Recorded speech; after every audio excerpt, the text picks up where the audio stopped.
All right, ETM Hotep, I believe we're live. Everything looks green and everything looks like it's a go. So I'm going to say ETM Hotep and welcome to the Seshu Ma'ani Meru Nature YouTube channel. And today is Friday. And so today we're going to kick off again Freestyle Friday. This is something that we've been doing for quite a while, but we've taken a long break from doing it. But on every Friday, we would do what we call freestyle translations. And so it's a way to have fun. It's a way to test your skills. And it's also a way to learn and to take note of your own proficiency in learning the language and the writing system of ancient Egypt, or Kemet.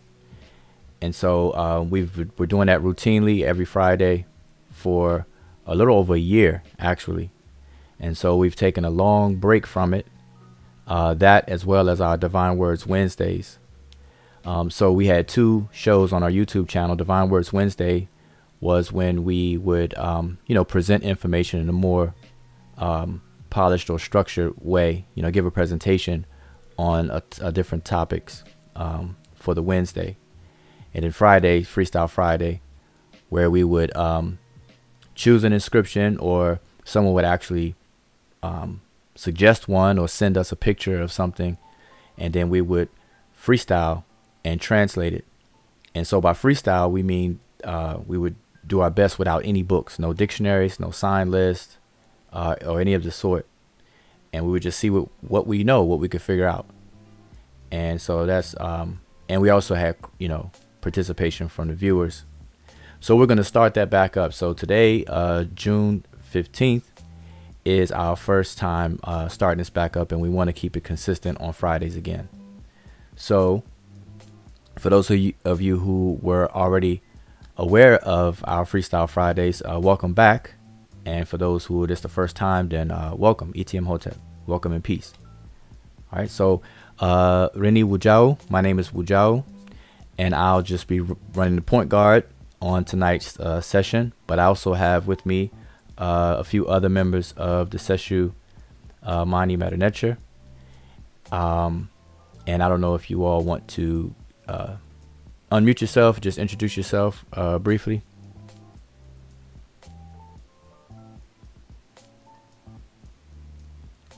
Or I will introduce. So, go ahead. ETM Hotep. All right. Welcome in peace, everybody. Thanks for tuning in. I hope you enjoy the show and leave with satisfaction. Hotep.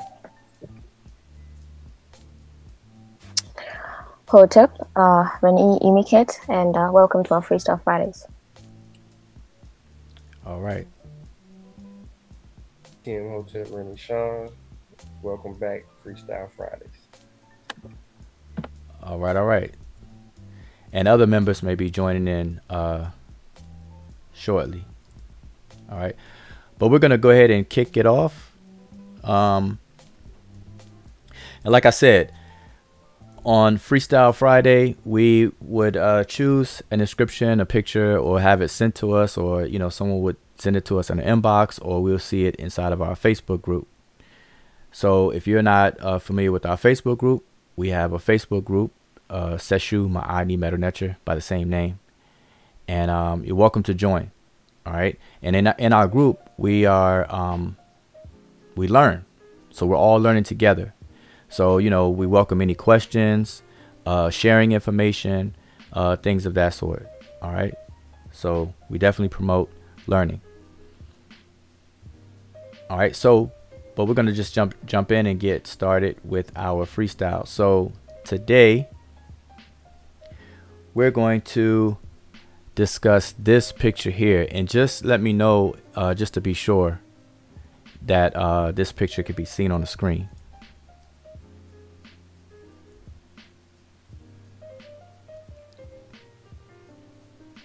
If anyone could let me know that. It's on both. We can see it, and it's on YouTube. Okay. All right. Dua. All right. So as a matter of fact, yeah, that's fine. Okay. So this is what we're going to do our freestyle on. All right. So, anybody that's on the panel, if you could just start breaking down, you know, the glyphs that you see on the screen. Let's just go ahead and dive right on in. Yeah, this is easy. I see no glyphs. I was about to say the same thing. All right. So, everyone, that will conclude our Freestyle Friday. Hope you've enjoyed it. It was a very quick one. We kind of breezed through that real fast. Brother Sean was quick with it. You know, he said there was no glyphs. All right, no. But and you're absolutely right. There are absolutely no glyphs that you see on here. Now, but how do you know that? How do you know there's no glyphs? Well, honestly, we don't see any inscriptions anywhere. I mean, we can't say those little lines that are like lines for hair are glyphs. None of those are recognizable glyphs that are either monoliterals, biliterals, or triliterals. So we don't see anything that we see on the walls. All right. I do have a quick question though. I just want to make sure that the broadcast is okay because I'm getting it seems like it's stalling or something. So in the chat, first of all, I want to welcome everyone again in the chat, and I can see the chat, but please, and I know there's a delay, but please let me know if I'm clear and if the video is clear and if everything is smooth. Just want to double check before we move forward. So I'll give it a chance for anyone in the chat to respond to that. Let me know that I sound clear and the video is clear.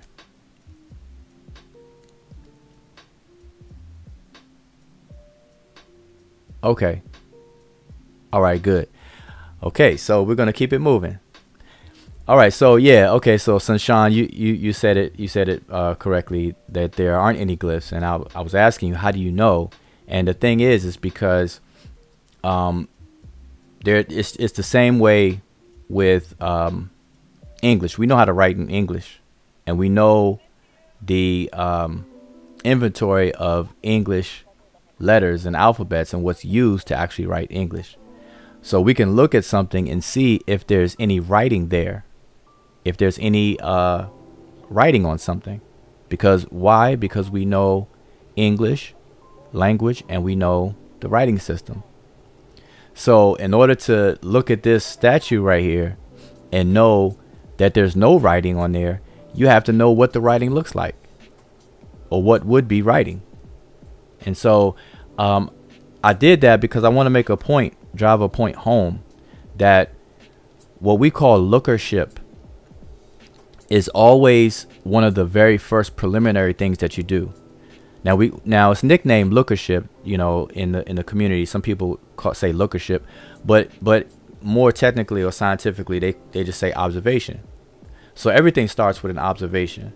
So you observe things. So you observe, you look, and you observe with your eyes. You know, if it's something that is visible, so you're gonna look. And so, but the point I want to make with this example is that you never stop there. That's not where you stop. That's where you begin. And so after you observe, now you probe and you dig, you go under the hood. All right. So you can't look at this statue and just assume, and then that's the end of your investigation, and then you start having a conclusion. Then you jump on Facebook and you start sharing your conclusions when all you did was look. Okay. Because I can look at this and you know, just like the ink blotch test, or as children, when we look up at the sky, the clouds, we can see things in the clouds that are not real, but the clouds may take a shape of something, and we'll have fun with that as children. You know, a cloud may be shaped like a giraffe or Mickey Mouse or whatever, but you can't stop there. All right, so that's the point I wanted to start off with. So let's go straight into the actual glyph. So let me move this. Okay, so let me actually move it to the glyphs. So hopefully that's pretty clear for everyone.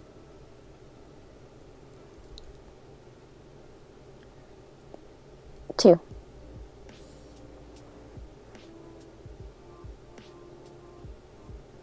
Okay, all right, good.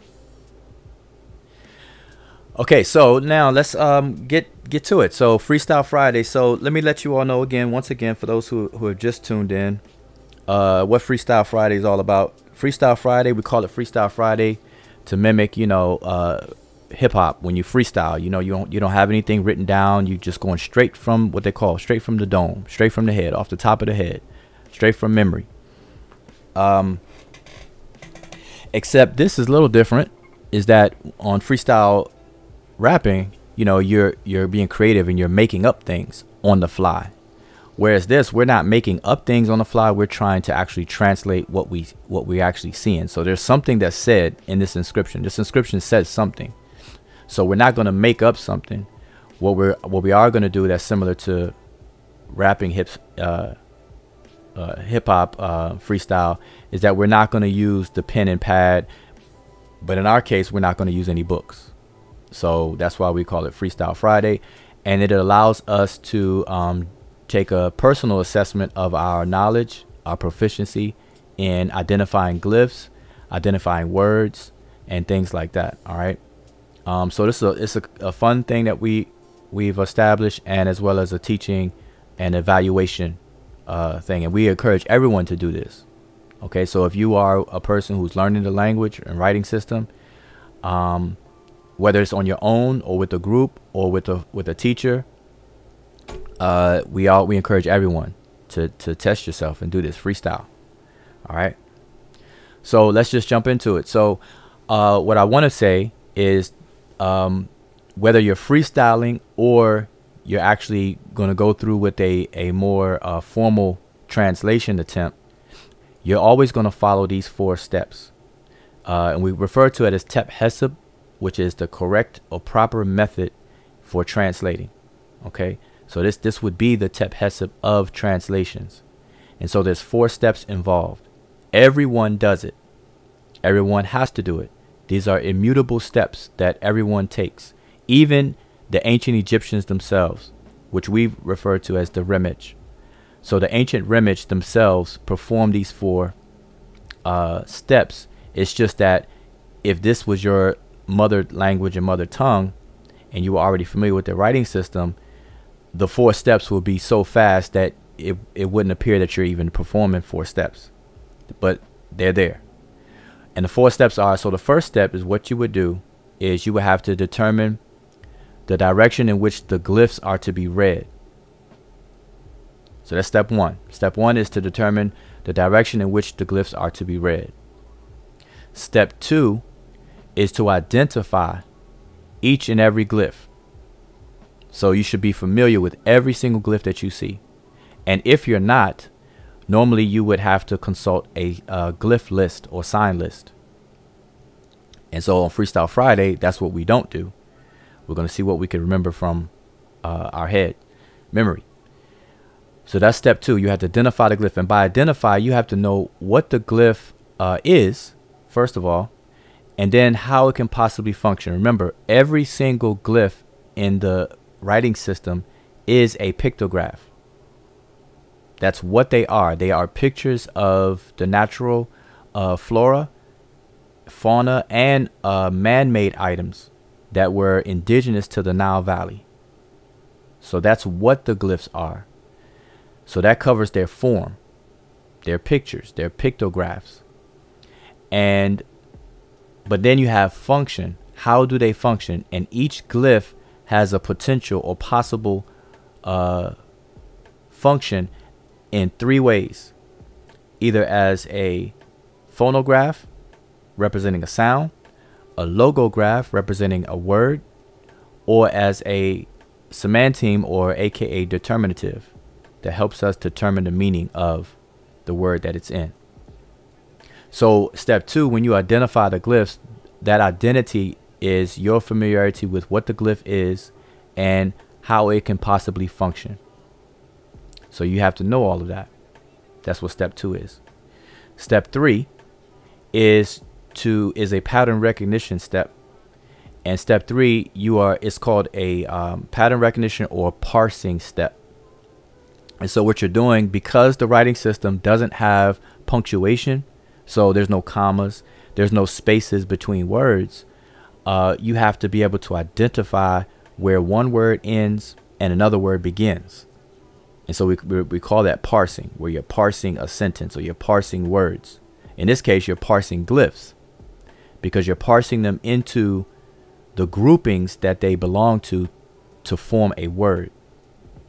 All right. Now in English, we're fortunate to have spaces between words. So we never think of this step. We never think about that because it's already done for us in English. It's embedded in the rules of the writing system, which they refer to as orthography. So Comedic orthography, there are no spaces. So step 3 is a parsing step. That's what you're going to do. And what we use to help us with that is what's called determinatives. The reason why is because determinatives come at the end of words.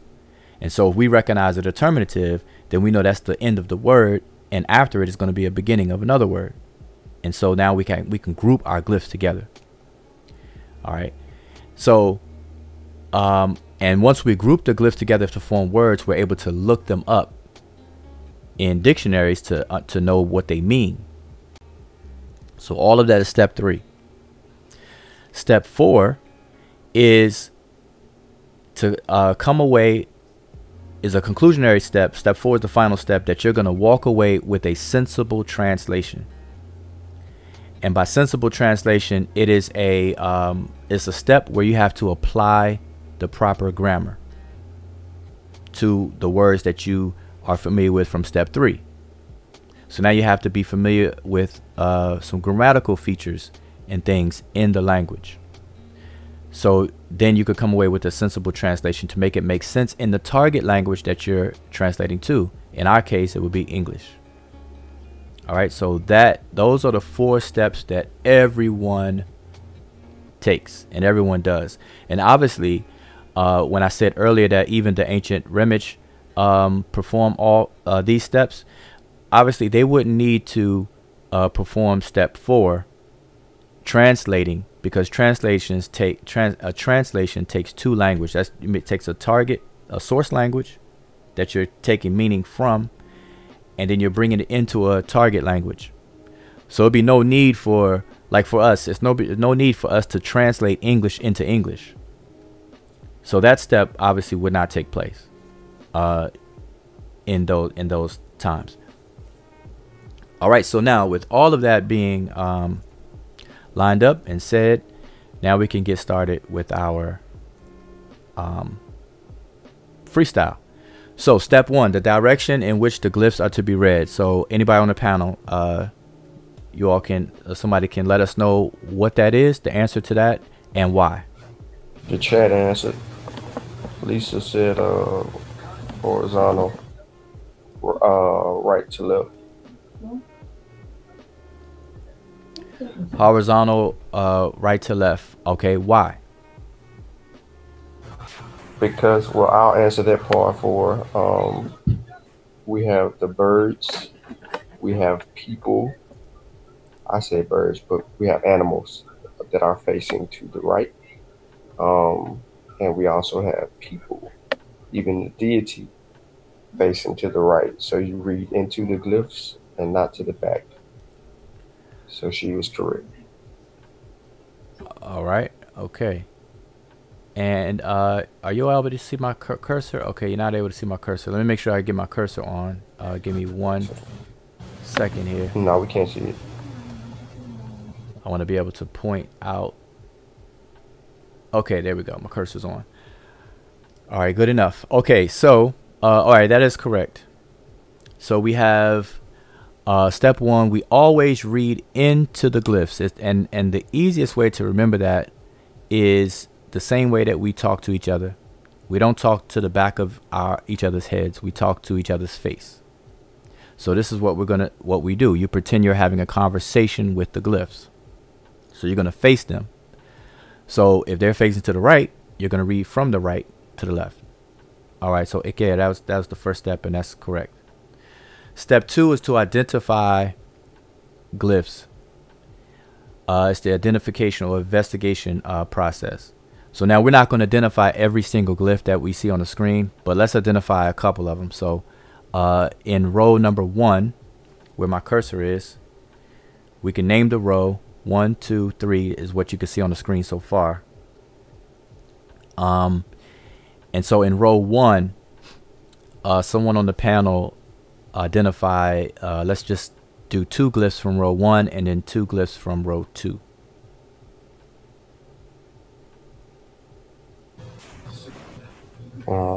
Okay, I'll give 2. The first one, I'll make it easy for the chat. The Ra symbol was right after the man, just above the single stroke, and Kepler. Okay. All right. So now, okay. Good. I do want to say that by the time anyone gets to the point where they want to sit down and do a translation, there are, quite a few things that you should already have under your belt in terms of your skill.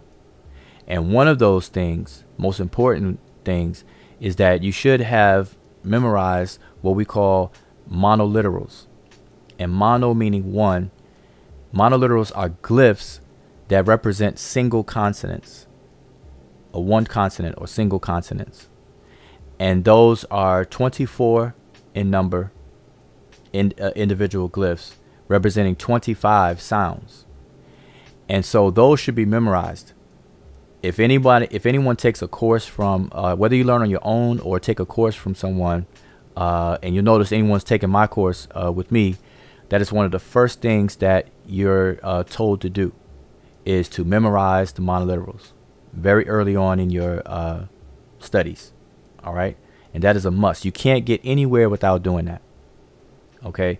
And for those who have never taken a course or not familiar with it, we do have the monoliteral list on the website, sessionmetanetra.com.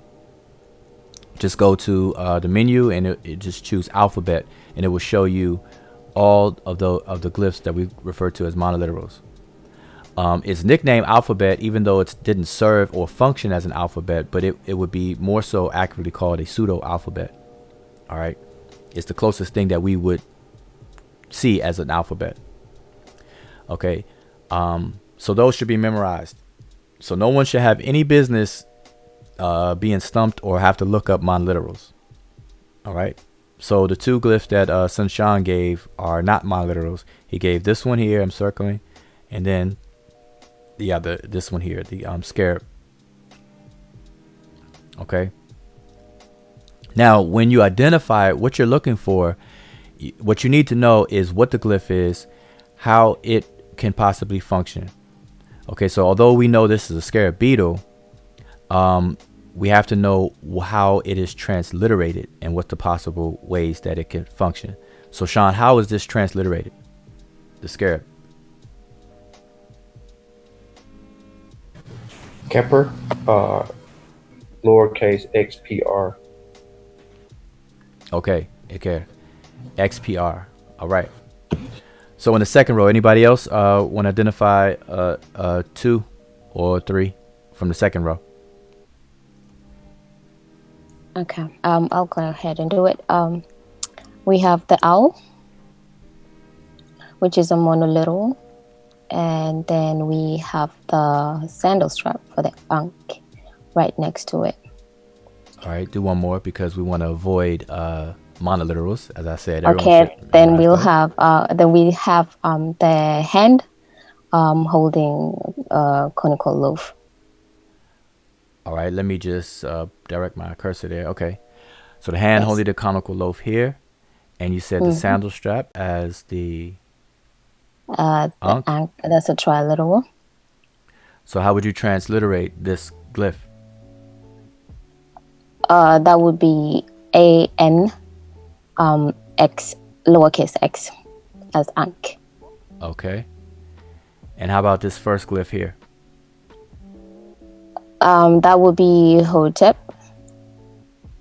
How would it be transliterated? and that will be a triliteral, will be transliterated as uppercase H, T, and P.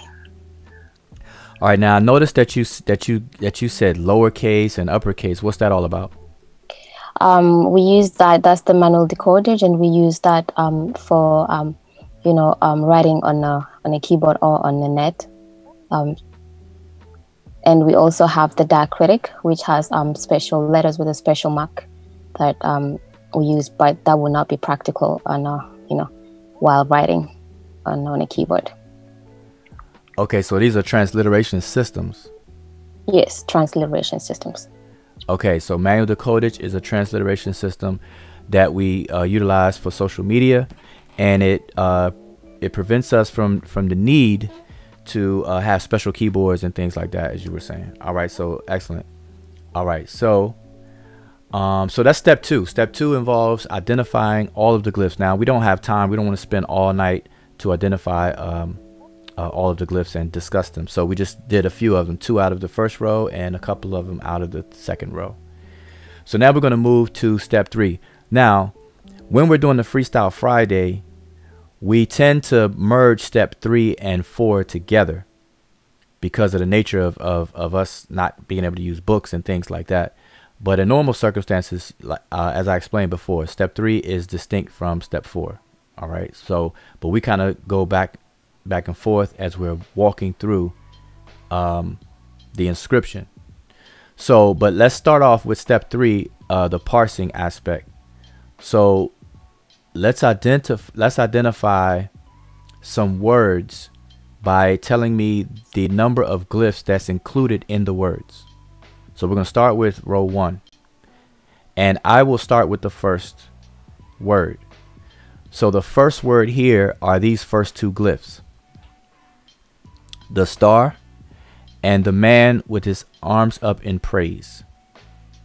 These 2 glyphs together form a word. All right, that's the first word. So I will parse here, so that would end a word. And now, because that ends a word, then someone else from the panel can let me know what is the second word. Just let me know the glyphs, the number of glyphs.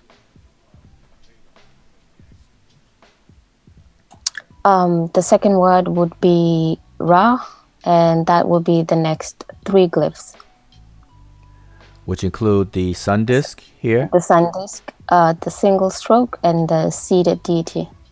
Okay, all right, excellent. So these 3 glyphs, these next 3 glyphs are another word. Okay, let's go with one more word. What's the next word? Anyone else on the panel, or anyone? After dua, Ra.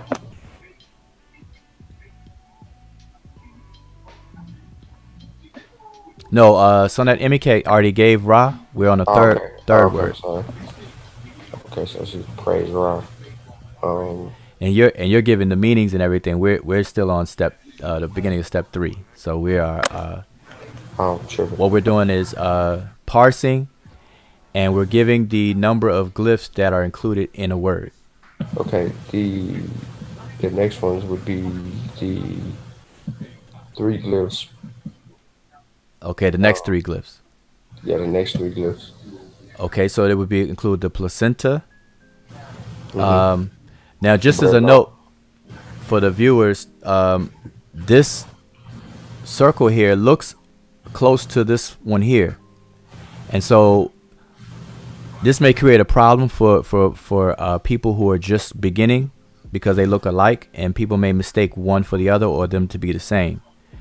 But eventually, as you get used to doing this and putting the practice in and some time in, you'll start to be able to recognize the difference between the glyphs. 1, by sight, and then 2, by just knowledge of the word itself. You'll just become familiar with the words themselves. Okay, but sorry about that. But what were you saying? You said the placenta, and then what's next? The bread loaf and the horn viper. Okay, so those 3 form a word. All right, excellent. Let's go with one more word. So that forms a word. So we have 3 words so far. Now let's go with the 4th word. Anyone can name the glyphs that form the 4th word. That would be the next 4 glyphs. Okay. And that would be the quill chick. All right. The leg. And then the sound with the rays, and then the horned viper, and that will give weapon F. All right, excellent. Okay. All right, so okay, that's enough for us to demonstrate. We're basically demonstrating the 3 steps on how to do this. So that's step 1, 2, and 3, and that's how you perform step 3. And of course, we would keep going, but for time's sake, we're only doing a couple of examples. All right, so now for step 4, well, also in step 3, you would have to know the meanings of these words. Now that you parsed it, now you can look them up. If you don't already know the meanings of the words, this is the step that you would look up the meaning. So let's go through the meaning of the ones that we mentioned so far. So I mentioned the first word. So that's the word dua. And this is the word dua, and it means to be grateful or to praise. Or if you're actually acting, you're praising or giving gratitude. All right. That's what that word means. And the next word. So who was, well, anyone can give the meanings of any of these words. I gave the first one. Okay, so the next one is Ra. And Okay. because, and we has the determinative of the deity, so we know that it's Ra. All right. All this time. Yeah. Okay. Ike, excellent. And for those who may not know, everyone should know that Ra is a Netcher, a deity of ancient Kemet. All right. So I think it's safe to assume everyone pretty much knows that. But that's what that is representative of. And the reason why I say that, because we can't take for granted that Ra, somebody saying Ra, it's always the deity or Netcher of Ra. Because there are words Ra that are not the deity. So if you hear somebody say Ra, it doesn't mean it's not always talking about the deity. All right. So I want to make sure we don't take that for granted. And that's why I wanted to point that out. This particular word Ra is the Netcher, the deity. Okay. So now we have 2 more words. What are they?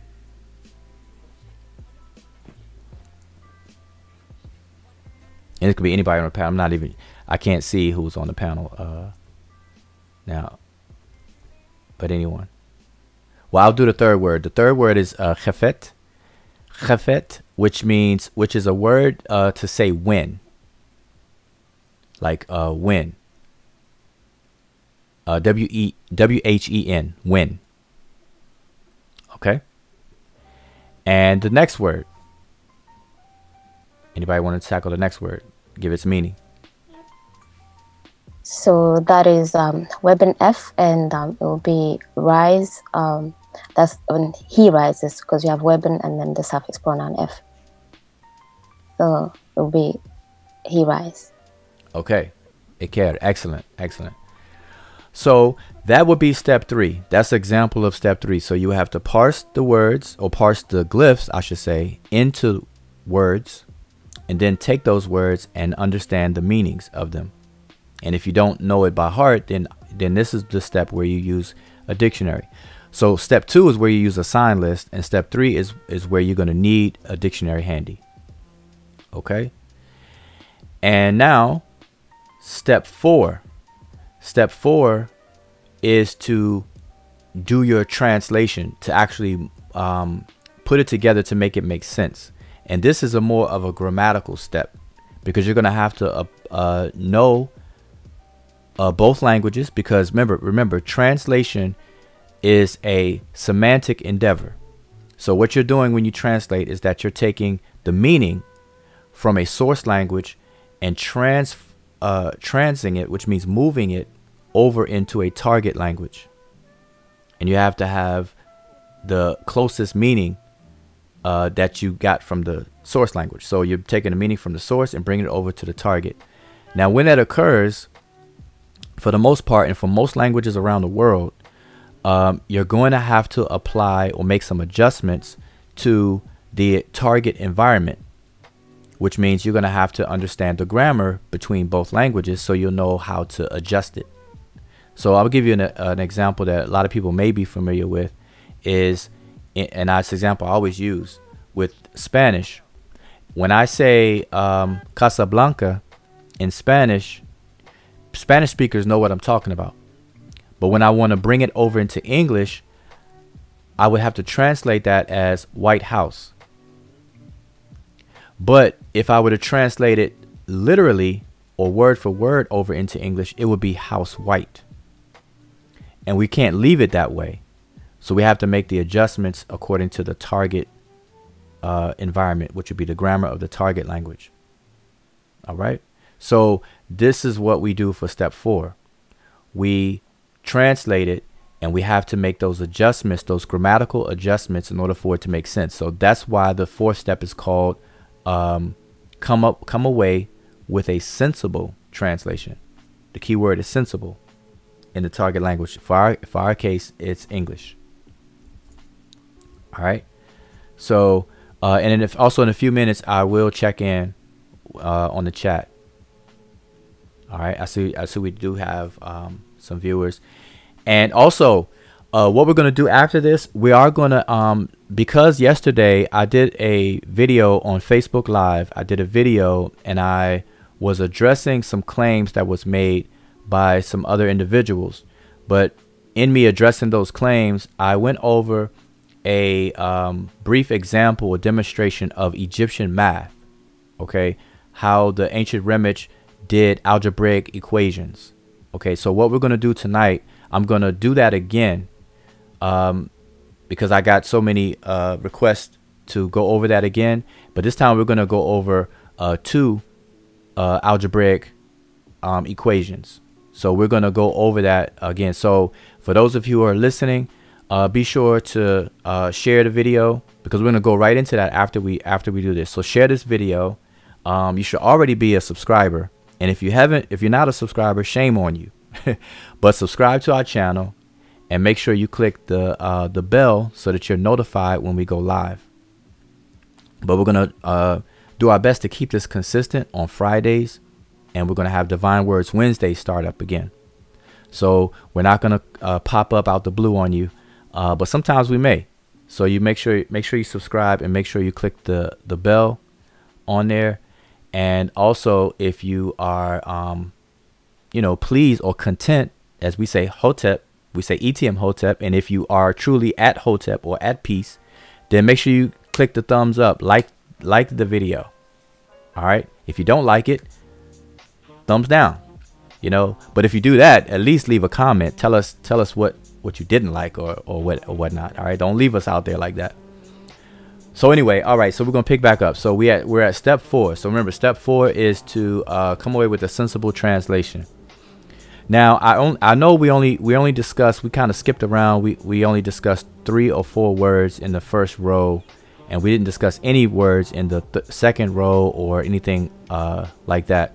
So let's just combine step 3 and 4, and let's just go over, give a translation or walk through the first 3 rows. Okay. So let's see who's on the panel here. Okay, we got Sean and June. Okay, all of us, we're just a nice package tonight. All right. So let's go through the 3 rows. Okay, combining step 3 and 4 together. So does anybody want to give it a shot? I mean, even if you do one row, this, we can alternate or whatever the case is. Now, I do want to make this clear to those who are watching. In the orthography of Sesh Medu Neter, which means the rules of the writing system itself, when you see the rows and columns, so for example, when you see these lines that are dividing the rows, that are separating one row from another, that's not punctuation. Okay, we have to be clear about that this is for aesthetic reasons. This is for order and organization of the glyphs to make it very, very pleasing to the eye. And the reason why I'm pointing this out is because just because the glyphs stop here and then it picks up on another row, that doesn't mean that this first row is a complete sentence or a complete thought or anything like that. As a matter of fact, one word itself can be split between columns and rows. Okay, so don't think that like these two last glyphs here may be part of these glyphs over here in terms of a word.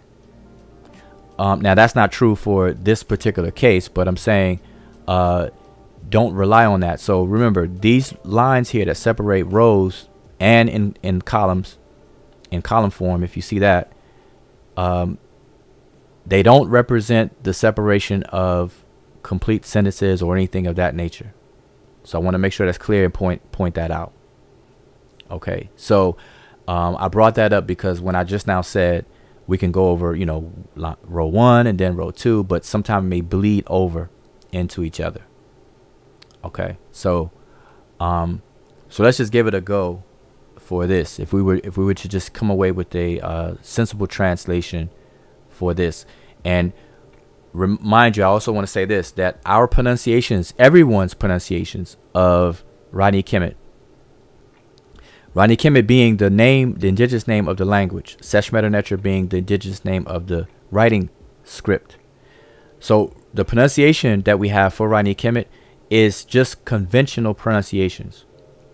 They're not meant to be taken as historically accurate. And I always make that disclaimer because people may assume that scholars are saying that. And no scholar, there's absolutely no scholar that has written books that will make that claim. Everyone is in agreement that today's pronunciations are purely conventional.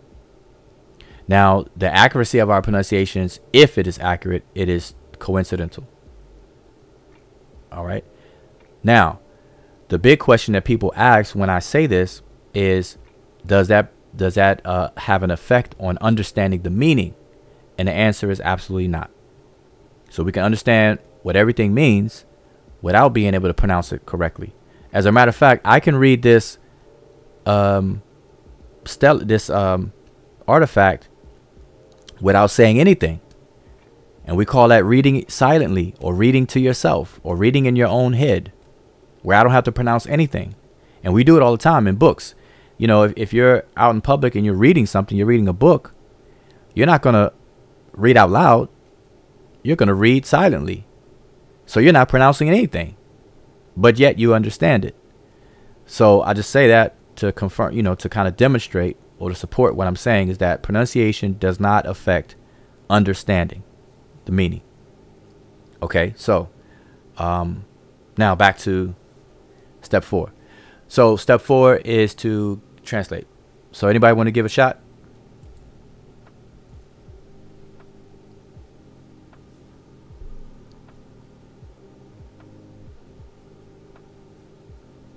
No?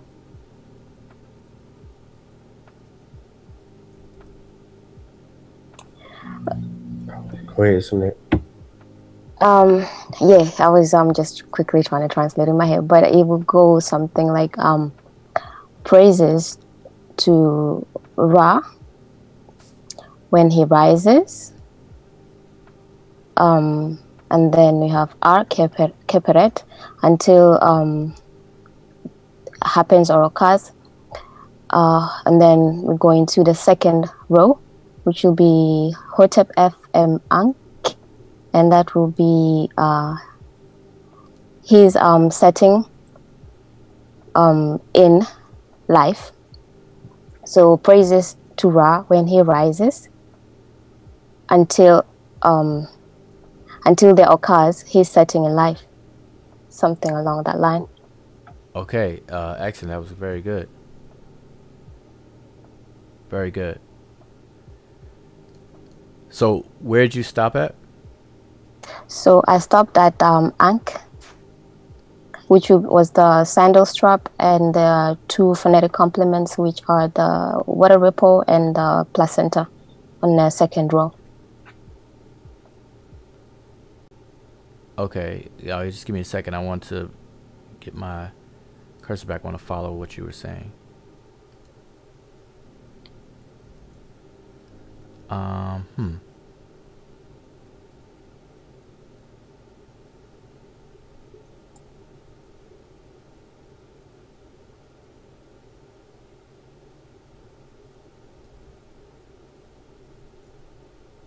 Okay, you should be able to see my cursor. So you started from the first line. So I'm sorry, just repeat it one more time. I'll follow you. Yes, praises to Ra when he rises. Okay. Until there occurs his setting, which is Hotep F in the second line, his setting in life, Ankh. Okay. All right.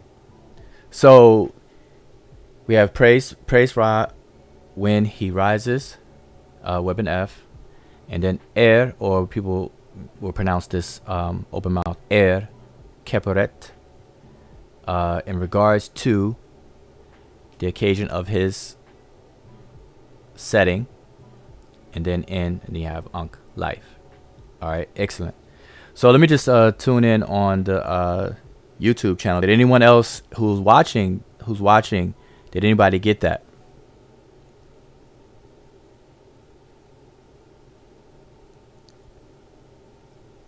And I know there's a delay, so you know I'm not a fan of dead silence. So I want to see if anyone else, if you all have gotten that first sentence. Anyone? I see we have Son David, Hotep, Son David, and he said to you. He got it. That's good. Anyone else?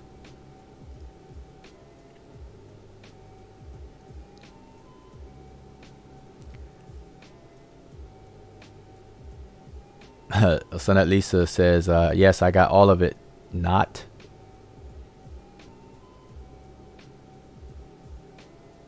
Well. Okay, we could do a word, each word, and translate each word. What you just did? Yeah. If that would make sense for Sonette Lisa. Okay, so we have dua, which means to praise. Ra would be the deity, Necher Ra. Khafet, when. Weben F, he rises. And then Keperet, in regard to the occasion or the happening. And then we have Hotep F, his setting.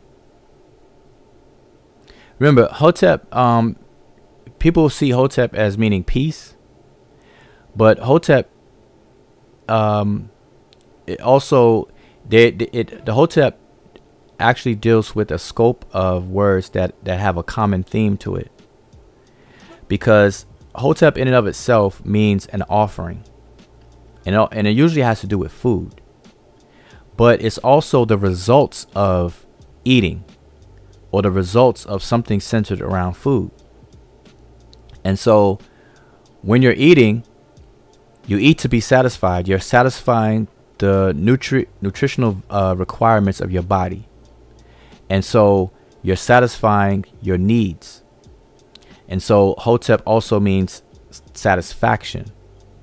And it means to be content or still, to be still, not moving. And these are actions that you take when you eat. You know, you're not supposed to be running around and stuff while you're eating. You can't run and do things while you're eating. It's when you eat, there's a moment of stillness. There's a moment of satisfaction. There's a moment of tranquility and the whole nine when we're performing, when we're eating. And that's why even today, just to kind of expand that concept or that idea, you know, when you're eating with your family or when you're eating dinner, you should eat with your family. And I know in a lot of households today, a lot of people will go for their own. You know, everybody will cook their own food, or even if you cook a meal, even if somebody's responsible for cooking dinner for everyone, people will grab their plate and then go their way. You know, go in their room or go whatever else. Not, it's kind of not very or as popular to sit at the dinner table. You know, everybody sitting at the table and eating. You know, and it'd be a moment, a peace and all of that good stuff. So anyway, I'm just saying that to say that the things that center around eating and peace and content, that's where you get these different meanings from. And setting to be still is also within that same idea. So his setting. Yeah, I was gonna also say that just being at a state of rest, and then you have this phrase that goes when he says Weben, I think is Hotep F Weben Hotep or something like that. It would actually mean to set, so that's why it kind of goes with the setting. So to set, like setting of the sun. All right, okay, excellent. And our son David had a question. He says the second line, Hotep F M Unk, does it equal he is satisfied in life? And that's basically what you already just answered. So could you repeat what you said? Yeah, to be at a state of rest, and so it'd be like Hotep F, he rests. Or we also have the phrase Weben Hotep, and that would be to setting of the sun. All right. Okay.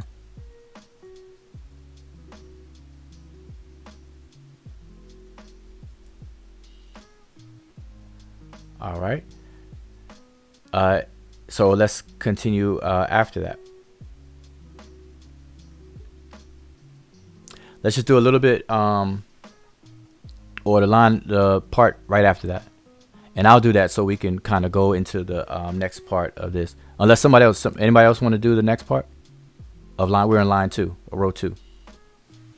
After the Hotep? After the Unk. We have Hotep F Unk, which completed that. D and E. We have the arm for D, and then the water ripple and the seated man. Mm-hmm. For the pronoun E. Okay. For me or my. Okay. I think in this case, it's going to be me. Okay. It would actually be I. Okay, I. Mm-hmm. Okay. But you have it right, cause see, I'm glad you said that, because when we're dealing with suffix pronouns, it's not so much to get the exact pronoun. Remember, it's best to remember it in terms of person, because you have first person, second person, and third person. And so as long as you understand that it's the first person, then you'll make the necessary adjustments, because me and I and mine and my are all first person pronouns, but they're applied differently. When you want to show possession, I'll say my book. I would never say I book. Well, unless I'm using book as a verb, like I book, whatever. So you would make the necessary adjustments in the context. But as long as we understand first person and what those are, and second person and third person, and whether they're singular or plural, then we're good to go. So this is something that I always encourage in terms of learning the grammar. On the topic of pronouns and things, it's always best to learn the personage and the number. So whether it's singular, plural, but person. All right. So that's good. I'm glad you brought that up. The word after that is sesh, and it ends with the walking legs. So those 4 glyphs here is another word.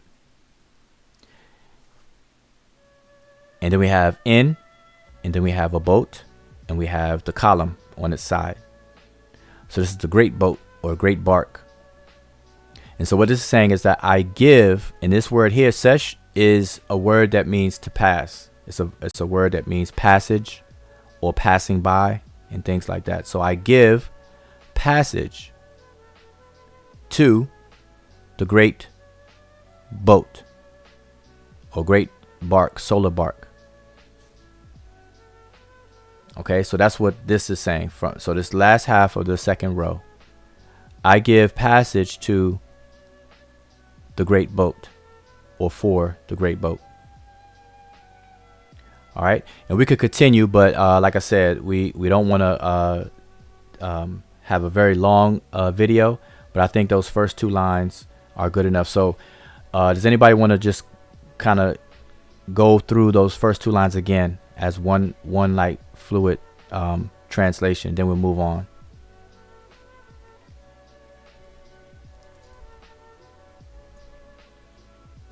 Okay, not everybody jump up at once.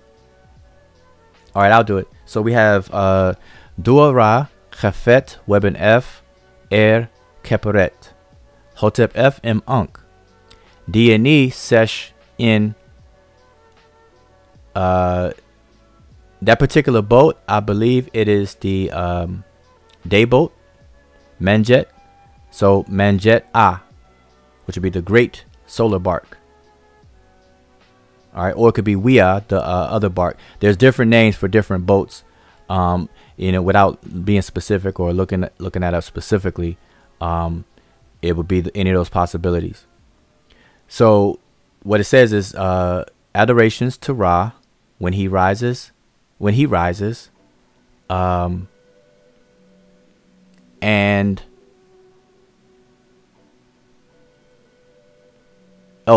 until he sets in life, then I give passage on the great bark, solar bark.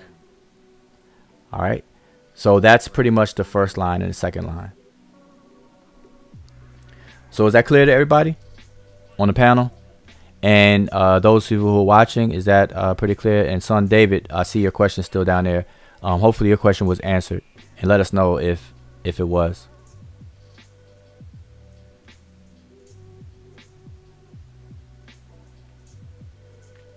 Yeah, it was clear. All right. Is there a delay from me in the on the it may be a delay in here as well? Oh no, it's fine in here. Okay. All right. Okay, I know there's a delay on YouTube. Okay, so all right, so that would be, you know, our freestyle, and hopefully that was enough, you know, to demonstrate the 4 different steps and the fact that we do it in form of a freestyle. And this is something that I encourage everyone to do. If you're currently studying the language and writing system, whether you're doing on your own or in a group or with other teachers, do this. You know, you could do this on your own or with the group. Okay, and you'll see that one is it's fun, but it's also an evaluation for yourself, and it'll kind of push you to learn more and memorize more. All right, so so that will conclude the freestyle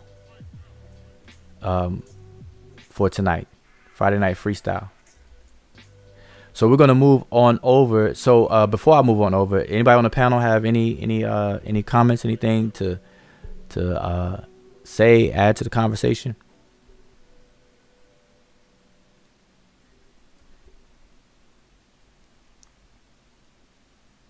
No. All right. I know it's Friday night. I feel like I don't know the energy. Let's get some energy going. Maybe we need some second. Maybe we need to go call on the charge our crystals up and consult with the Akasha records and things like that or whatever. Because it's like, you know, I don't know. It's Friday night. Maybe, you know, usually people party on Friday night, but us nerds, we kind of do these kind of things on Friday night. But we should still kind of be Baptist about it and not so much Catholic about it. You know, I don't know if anybody's ever been to a Catholic church versus a Baptist church. Catholic church is like all stiff and you know, it's like very dead. Baptist church, everybody's like charged up and ready to go and singing and whatnot. So, you know, let's get that Baptist feel a little bit. or try. All right, so We just in here testing the waters again, so it's like a minute, but we're there. all right. So let's move over to math. And I'm going to switch on over. Okay, so like I said again, last night on Facebook Live, I was addressing some claims that were made by some other individuals, kind of clarifying things and straightening some things out. And during that, I had went over some of the mathematics that the ancient Rimage did. All right, so I had actually walked through one of the problems on the Ahmes Papyrus, aka or also known as the Rhine's Mathematical Papyrus. And so one of the points that I made yesterday, and it's a point that I make all the time, and it should just be known, that in order for anybody to understand ancient Egypt or Kemet, you're going to have to learn the language. Now, that may sound like kind of, what do you call it, a final and a matter-of-factly statement to be made.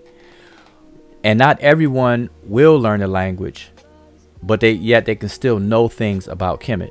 So I don't want to make it sound like you can't know anything about Kemet unless you learn the language. But the point of it is that in order to understand someone, we even do it today. If you want to know something, we call it going to the horse's mouth. Like, why hear something from a person who heard it from a person who heard it from a person who heard it from her cousin down the street that was at the beauty salon getting their nails done on a Wednesday? You know, why do that when you have access to talk to the person directly? So it's a preference that we have, and it's a valuable preference that we should have, that we want to get to direct. So in order to understand the culture of Kemet and all about Kemet, cut out the middleman and go directly to those who lived in Kemet, because there's a plethora of artifacts and inscriptions that were etched in stone, wood, in various different formats. You got a papyri, you got stelae, you got coffins, you got temple walls, all kinds of things. There's a lot of writing. So if we want to know what was said, then guess what? Let's go to the horse's mouth, so to speak. So it's always best to learn the language. And so I bring this up because, one, we should let that, everybody should repeat that to everybody. That should be understood. And then two, because there are people that are teaching about Kemet, which is perfectly fine. And so when you want to teach about Kemet or discuss about Kemet and things like that, in order to understand it, you have to go through the language to be able to understand what was actually said. So if I wanted to learn about Egyptian math, then I have to learn about what the Egyptians said about math and what they did and how they did it. If I want to learn about Egyptian astronomy, then I have to read the text that explains what they thought about astronomy and how they conducted the science of astronomy. If I want to learn about Egyptian medicine, then I have to learn the language, because I have to learn to read the Egyptian medical text, the text that deals with medicine and healing and health. Otherwise, if I don't do that, then otherwise I run the risk of just making things up. How else would I know? I can't look at a temple and just assume that I can't look at a temple and assume the entire body of astronomy that the ancient Rimage did or studied.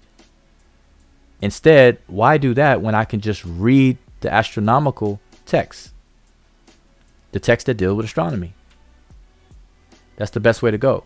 So So that's one of the major points that I always make in what I made yesterday. And so with math, there's no exception. There's no exception. You can't talk about Egyptian math or Kemetic math without consulting the mathematical text or texts that deal with math. And in order to consult these texts, you have to be able to read it. And so it becomes necessary to learn the language in all cases. All right.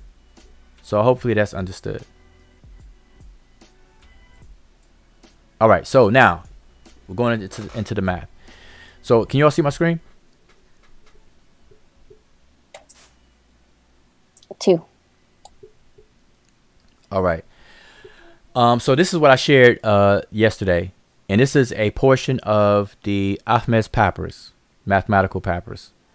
And so here are some problems that we see on the screen. And this papyrus was written in what Egyptologists refer to as hieratic. All right, and which is a cursive looking writing style that the scribes did. Now we prefer to refer to this as simplified Sesh Medu Neter. And one of the reasons why, or we call it Sesh Majat Neter, because this writing style was done right alongside the detailed and formal monumental inscriptions that we call Sesh Medu Neter.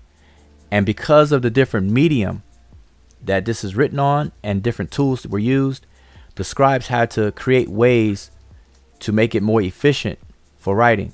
And so they put glyphs, or they drew the glyphs without lifting the pen up as much as possible per glyph. So instead of having the detailed lines and all of the details of the carving aspect of Sesh Medu Neter, a lot of the details are omitted. And so we get more simplified forms of the pictographs. And so as time went on, they became more and more simplified to the point where you can't recognize the original inspiration of the picture or the pictograph form. All right, so it takes some time getting used to, similar to the way we use printing or manuscript in English versus cursive. And we know how some people have very sloppy cursive handwriting. And this is why on important documents, on the most important documents, we print.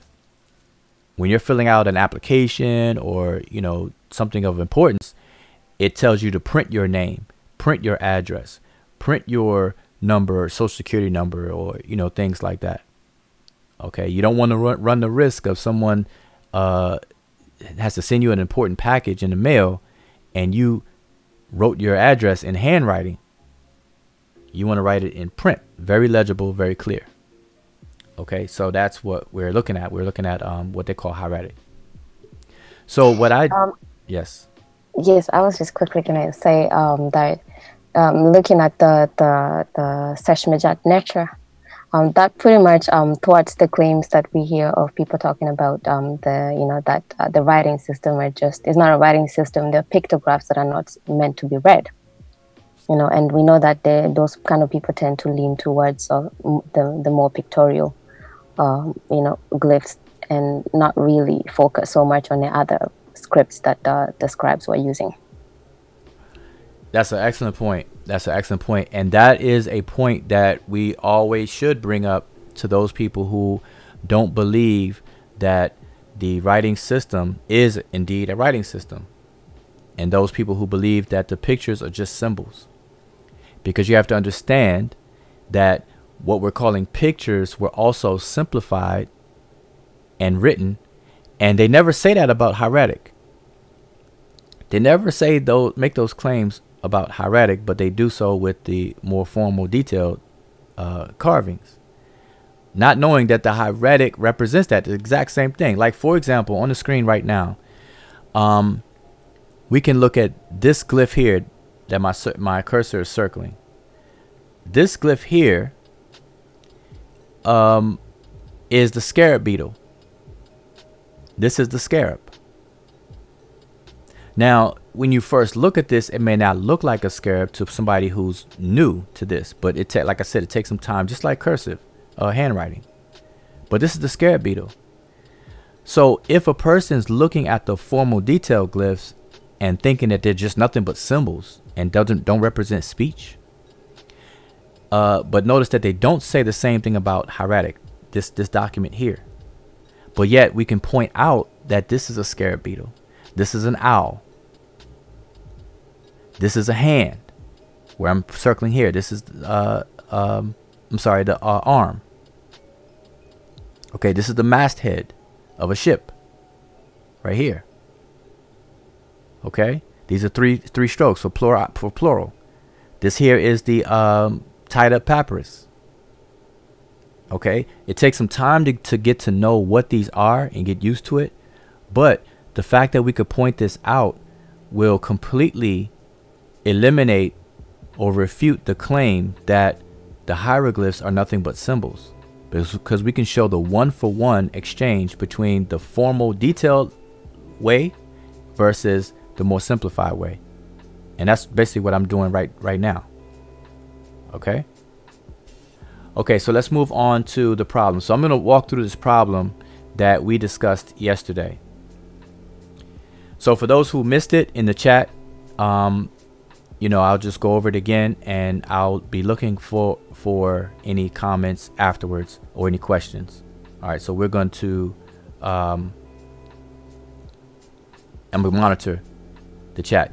And if you can't see it, if it's blurry, what you can do is click on the cogwheel of the video, right under on the bottom of the video. Click on the cogwheel and change your settings to 720 if it's not already there, and then you should be able to see the screen or what I'm sharing a lot clearer. Okay, so here we have a problem.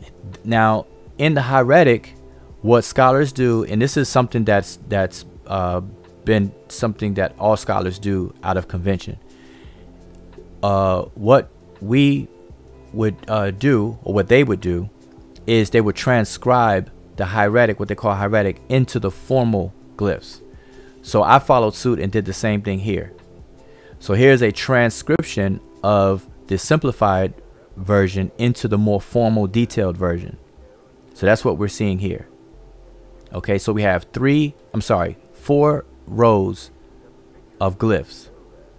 And so you're looking at the Seshmeru Necher, you're looking at the diacritic system of transliteration in the middle, and then you're looking at a translation. Okay, now a note to be made about translations is that translations are not an exact science, meaning that 2 or more people may come away with slightly different way that they worded their translation, and that's normal. But the overall point and overall meaning should not be different. And the example I always give is the word for Hemet Nesut. Hemet Nesut, some people may translate that as king's wife. Somebody else may translate it as wife of king, and a third person may translate it as queen. But they all mean the same thing. That's what translations do. That's the we have to understand that about translations. When it comes to transliterations, this is more scientific and precise. So no 2 people who are using the same transliteration system should come away with something different. So if we're all going to use the same diacritic system, we should all have the same transliteration. This is more precise. And then the glyphs are the glyphs. Okay, so that's to explain the 3 of what you're seeing. All right, so now to just kind of read the glyphs and what we're dealing with. So this is the Rani Kemet, and like I said again, our pronunciations today are strictly out of convention. It's not meant to be taken as though these are how it will be historically pronounced. As a matter of fact, the way we pronounce Rani Kemet today, if an ancient Egyptian, or we were to go back in time, or they would come in the future, they probably wouldn't understand us trying to talk in the language. But like I said before, it doesn't affect meaning and understanding it. Okay, so I'll just read this. So we have well, I'll read the transliteration here. So we have aha, ra for F, or the number 4 would be fedu in the language. Aha, Rafedu F, Her F, Keper F, M15, Watep M4. I'm just going to read the numbers as they are. Irker Ek, Rafor Sin, M1, Demej 5, Watep M5, or Ra, Gemet 15, Keperker 3, Ym3, Sepu 4, Keperker 12, Rafor 3, Demej 15, Aha 12, Rafor F 3, Demej 15.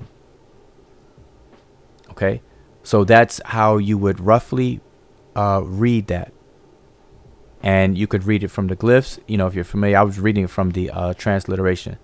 But to point out what glyph is what word, so I'm going to do it again, but I'm going to point out up here on the glyphs what word is what. So we have aha, which are 1, 2, 3, 4, and the strokes here. Aha. Then we have Ra4, F. Then we have Her F. Then we have Keper F, M15. Then we have Watep M4. Okay, so I'm just going to do the first line. I'm not going to do the whole thing again to save time. But that's the first line, just to kind of parse the words to show what words are what. Now, what does all of that mean? So what is it? What it's saying is the word. First, let me explain a couple of these words. The word aha here, it's a word that's used outside of a mathematical context. It's a word that means a heap of something. And it's a heap of grain. This glyph here is a pile of grain. Okay, so we know that people were paid in grain, and grain was a very, very important commodity in ancient Kemet. And so a heap of grain became synonymous with, you know, the value of something. How much of something do you have? And so it's a word for heap, like a heap, a pile of something. But in a mathematical context, it became a word for the that we could best describe as quantity, the quantity of something, whether it's known or unknown. So that's what aha means. And so this whole problem starts off with aha. So this is called an aha problem. And it's a problem to solve for quantity. And so it's asking, what is the quantity? And now the next thing I want to explain is this open mouth over single digits. So we have open mouth over the number 4. This is an ancient Remich way of representing fractions, because this open mouth is outside of the mathematical context. It's a word that means pertaining to, you know, pertaining or regarding something, in regards to or pertaining to. And so in the math context, it means part of something. It pertains to something. It's not the whole something, but it's part of it. And so it's a word for part. So this open mouth is the word for part. But when there's numbers under it, it's saying it's in a math context, it's the word for fraction. It's to show a fraction. So this mouth turns into a 1. It would be the numerator of a fraction. So we have 1 over 4. So it'd be the 4th, or a part of 4. Okay, so it becomes 1/4. So this is why we have down here in the translation a 4th. So a 4th of what? It. We have the horned viper for the third person. Remember what I said before when the brother June had brought up the pronoun. It's always good to remember the person and the number. And you can always make your adjustments in the proper context. So this is the third person singular pronoun. So a third person singular. When I say person, it doesn't mean a human being necessarily. We're talking about person in the form of discourse, conversation. All right. First person is the person who's talking. Second person is who's being spoken to, and the third person is a person who is being spoken about. Roughly, okay. So we have so a 4th of it, and then we have her f. So the word hair outside of a mathematical context, the word hair means to be on top of something, to be upon something, or on something. On, upon, or top. And so in a mathematical context, when you put something on top of something, you're adding to it. So it becomes a word for addition or to add. And so here in the translation, you see added to it. Added to what? It. We have that third person again. Added to it. So a fourth of it added to it. And then we have keper F. And so the word keper, outside of a mathematical context, the word keper means to become. It means to exist, to become, to evolve, to change, and so on and so forth. Okay, it describes a process, a transformation. And so we have keper F. So it becomes. So in a mathematical context, it will be kind of equivalent to the equal sign. You know, 1 plus 1 becomes 2. But we don't say it like that in English. We say 1 plus 1 equals 2. But in this sense, we would say 1 plus 1 becomes 2. Keper. Okay? So becomes. So it becomes. And then we have the owl for the word as. Preposition as. So it becomes as. Then we have the number 15. We have this looks like a horseshoe. It's a glyph that represents 10, the number 10. Then we have 5 single strokes. So together this is 15. So this is why we have in the first line, what quantity where a fourth of it that's added to it becomes 15. Here you have 15 again. And then the last part of this first line, we have wa tep m4. Watep is a phrase that means to calculate or to compute something. And so when this problem first starts out, you're going to compute or calculate with. We have this m here. Watep m with 4. So you're going to start off your calculation assuming the number 4 for this question. Aha, what quantity? So it's telling you start off with number 4, with the number 4. Okay, and then to go on, so I just want to go over those. Another word I want to discuss is this word here, demej.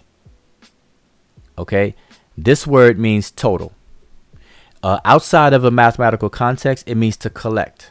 Like, you know, if there was a whole bunch of pennies scattered all over the floor, then this word demej would signal you to collect all the pennies, like to gather them all up, to collect them all, get them all.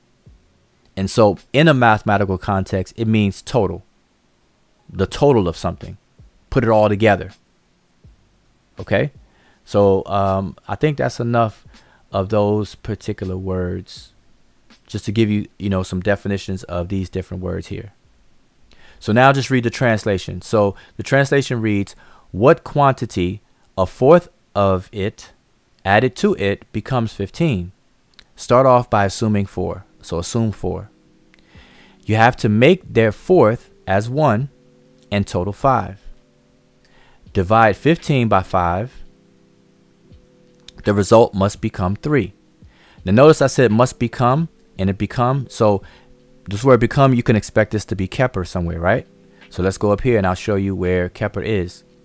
And you will see keper here.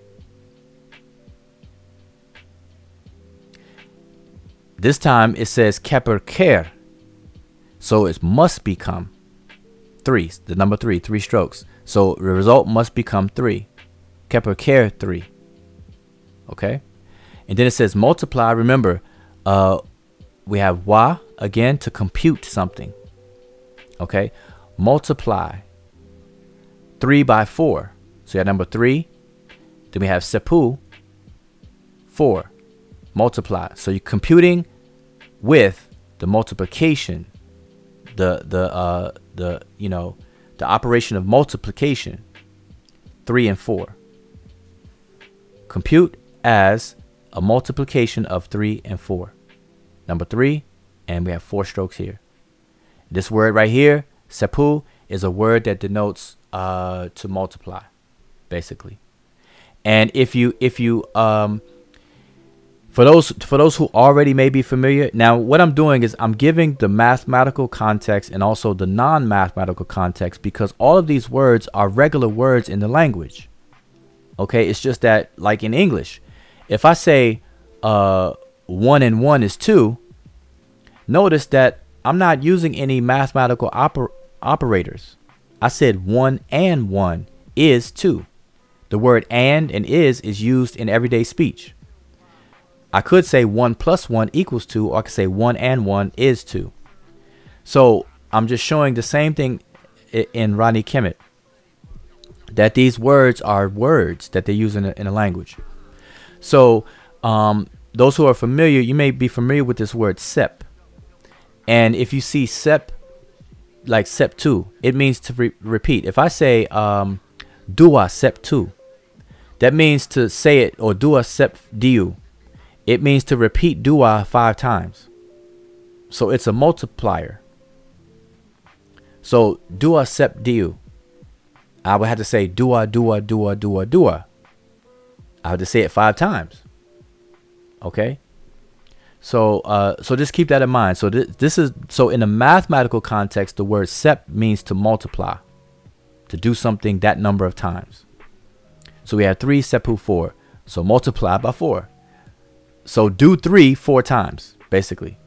Instead of me saying dua 4 times, I'm saying compute 3 4 times. So on the panel, is that clear? Very clear. Okay. And hopefully anybody has questions, just hold your question, or you can type it, or I may need you to retype it in, but hold on to your questions. I just want to at least go over this, and then I'll look for any questions, and then we're going to go over another math problem as well. All right. And we may do this again. Like I said, I'm doing this because I did this last night, and then a lot of people were they enjoyed it and were informed about it and wanted to go over it again, because I did that kind of inside of a whole bigger topic. And so that video got very long.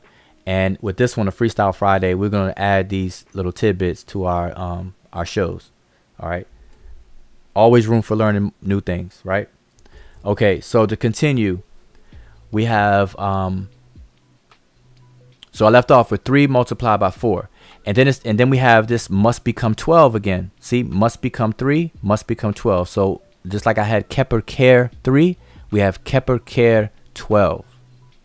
Kepper Care must become 12. So 3 times 4 must evolve or transform into 12. Remember, Kepper means to evolve or to transform, but in a mathematical context, we just simply say equals. So it equals 12. 3 times 4 is 12. All right. And now we have another fraction. Remember, the mouth over numbers is 1/4. This is changed to a 1. This will be 4. 1/4. So 1/4 of 12 is 3.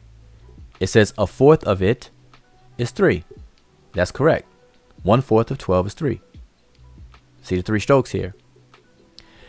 Now we have another word, total. This comes up again. We had it up here.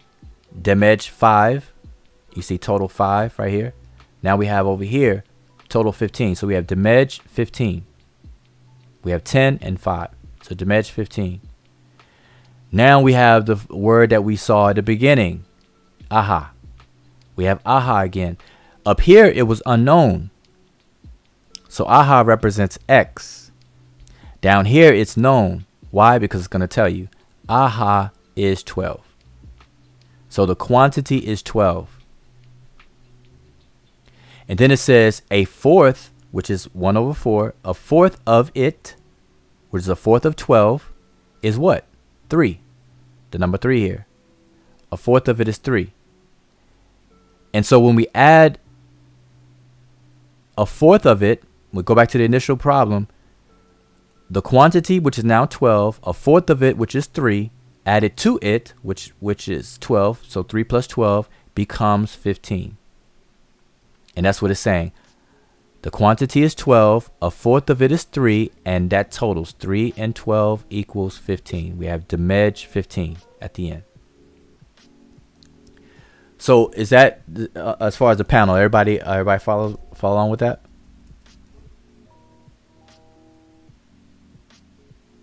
Two. All right. Excellent. So now let's go, and I'm going to show you the math. So here's the translation, and here's the math breakdown, so you'll be able to visually see this a lot better. So again, the translation is what quantity, a fourth of which added to it becomes 15. Start off by assuming 4. When we look at that first line, that's what we have here. We set up our equation. X will be what quantity, because we don't know. That's the variable. We're solving for X. What quantity, X, a fourth of which is a fourth of X, added to it, so we had a plus sign, becomes 15. So we have X plus 1/4 of X equals 15. That's the equation. It says assume 4. So X is going to be number 4. We're going to start off with the assumption X equals 4. So we're going to plug 4 in where X is. So we're going to say 4 plus 1/4 of 4 equals 15. All we did was just replace X with 4, as it told us to do. Now we're going to work it out. This side of the equation just comes down, and we're going to work out the left side of the equation. So 4. So let's start off with 1/4 of 4. What's 1/4 of 4? Is 1. And that's what it told us. It said you have to make their fourth as 1. The 1/4 becomes 1. And it totals 5, because 4 plus 1 is 5. All right. Now we understand that 5 does not equal 15. So this is not the right answer. So our assumption was wrong. So we had an hypothesis. We assumed something. Now we tested it, and we found out that we're wrong. Now we have to make some adjustments. So what adjustments are we going to make? Now we have to figure out, based on our assumption, it brought us to 5, but we're off the mark. We're trying to get to 15. So we have to do scaling. So what can I do to 5 to make it 15? In order to know that, we have to divide 15 by 5, or 5 into 15. And that's what it says. It says divide 15 by 5. The answer is 3. It says the results must become 3. That's what we have, 3. So now I know we have a scale of 3. So I have to multiply 3 times my first assumption, which was 4. So 3 times 4 is 12. That's what it told us to do. Multiply 3 by 4, and the answer must become 12. 3 times 4 is 12. And that is the answer to the whole problem. X is 12. Now we have to check. So here's the checking aspect. So a fourth of 12 is 3. And it totals 15. So if we plug in our correct answer, 12, we're going to replace X with 12 now. Now we know what the correct answer is. So 12 plus 1/4 of 12 equals 15. So we have to go, what is 1/4 of 12? It tells us a fourth of it is 3. And there it is, 3. And the total is 15. So now we plug it into our original equation. So we have 12 plus a fourth of 12, which is 3, equals 15, and 15 equals 15. So our answer is 12. As a matter of fact, I should make that clear for next time when I explain this again.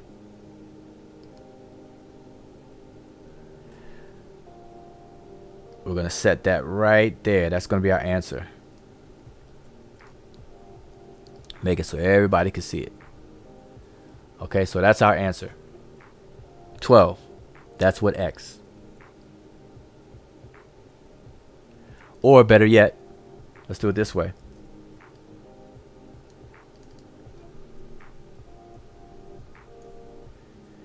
That way, it's very clear.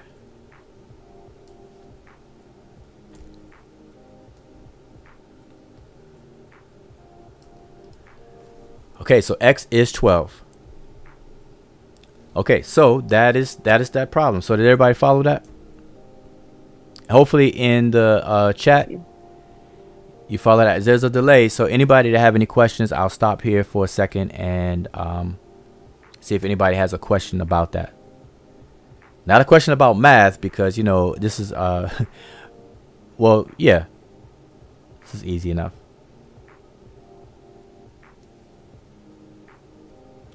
Sonnet Monica says, when y'all start teaching algebra? Well, the actual remage, we're dealing with algebraic equations long before the Greeks. All right. Okay, so that's the answer. All right, so now we're going to do one more, and then we'll conclude for the night. So we're going to do another problem. And with this problem, I will hand the mic over to Sonnet Emiket. All right. And I will follow along with my cursor. You know, if you could just break down this, you know, walk us through it the same way. Now I've already done all the explaining, so I broke down the words and everything like that, so you don't have to repeat all of that, but just kind of go through this one like we did the other one. Okay. So do you need me to read the transliteration, the lines per line? Okay, you can start there. That'd be good. Yes. Okay. So the transcription is on the top, and then what I'm going to read now will be the transliteration, and I'll start with the top line, which will be aha, and which will be for the quantity. What quantity? Aha, R, 6 F, her F, Heper F, M 56, Wa Tep M 6. And as was done in the previous line, that would be asking for what quantity, which will be and then we have R6, which will be a part of a sixth, or a fraction, which will be a sixth of, which added to it becomes 56. So we want to know what quantity when a sixth is added to it becomes 56. Okay. And just like the previous line, what we'll have to do is assume 6. Okay. And that would be the Wa Tep M 6. Okay. Okay. Excellent. All right.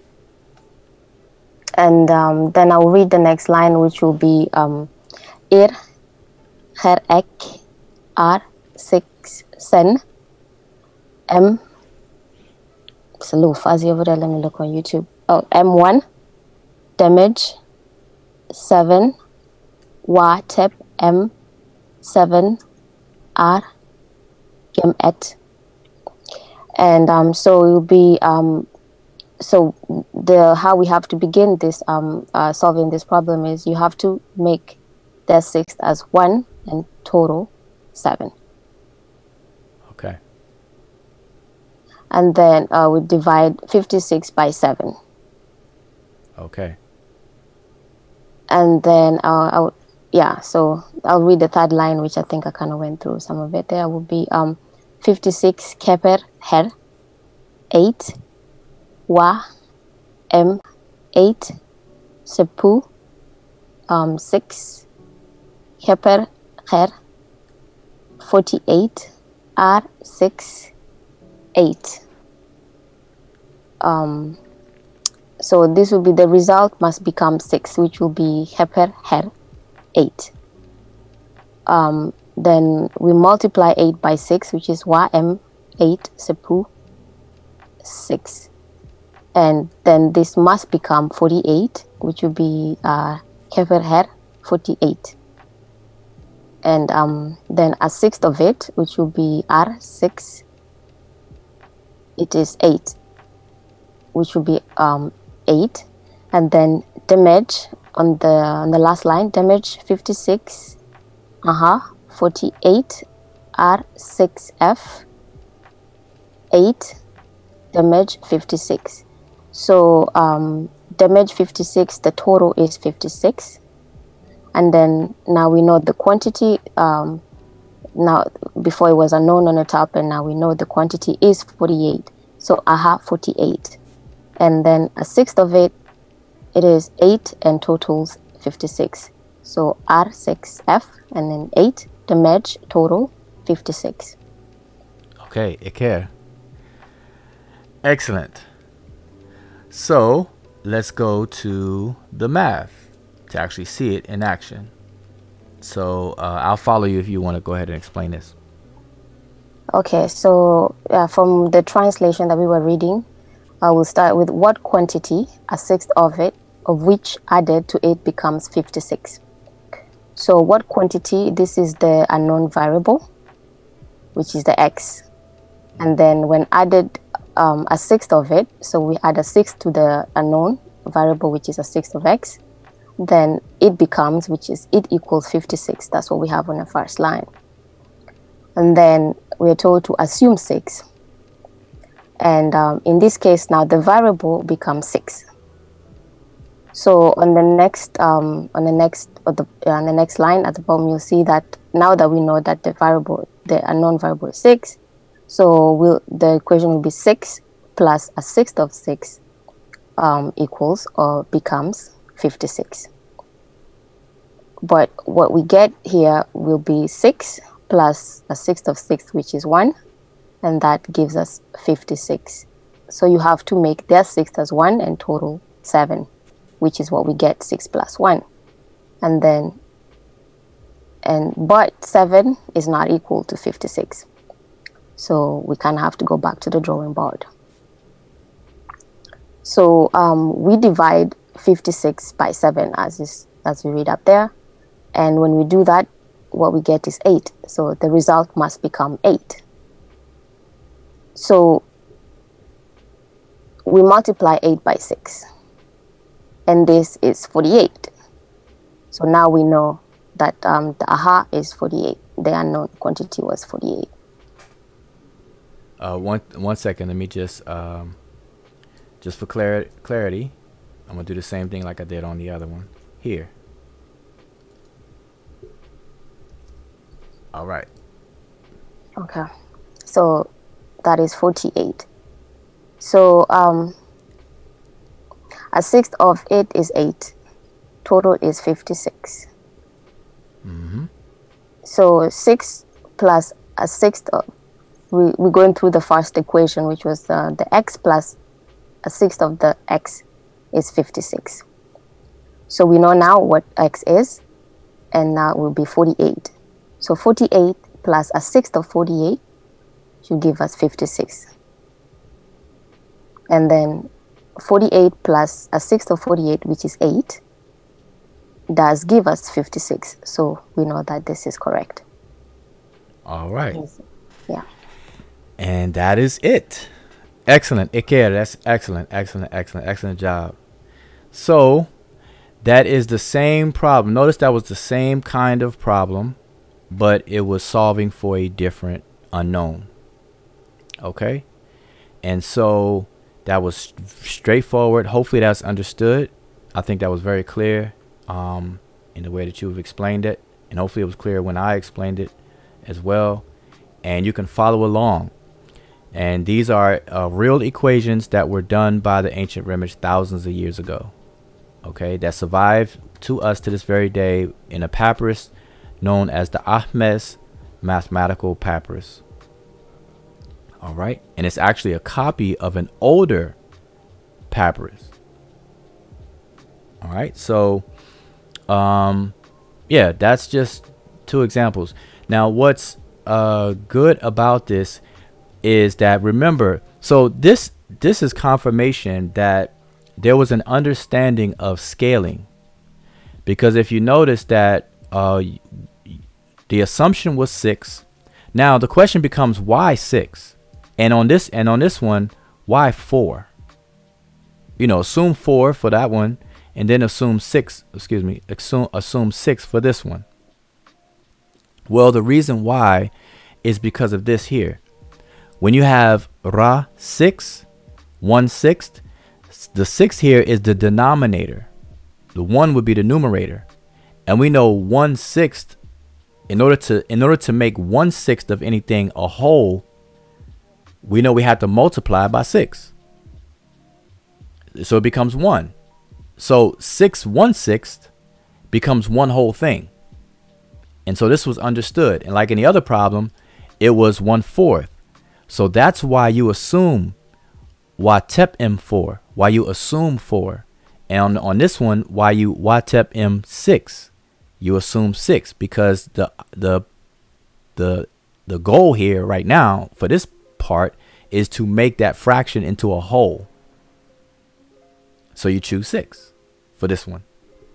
So to go back to this, so that's why 6 is the assumption. And assuming that, now we can make the process easier, because now we've converted the fraction into a whole, which is 1. We add it together and we notice a wrong answer. So the 7 is wrong.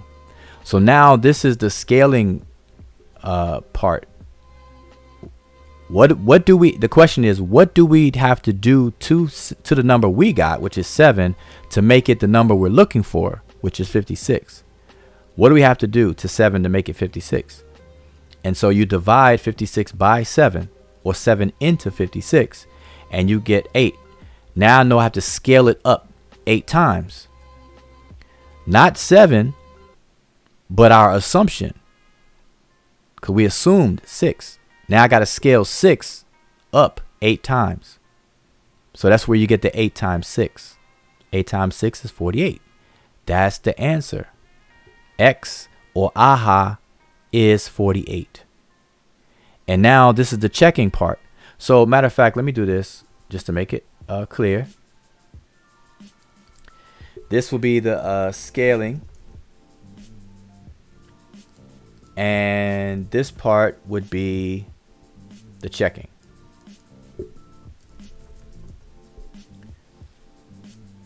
All right.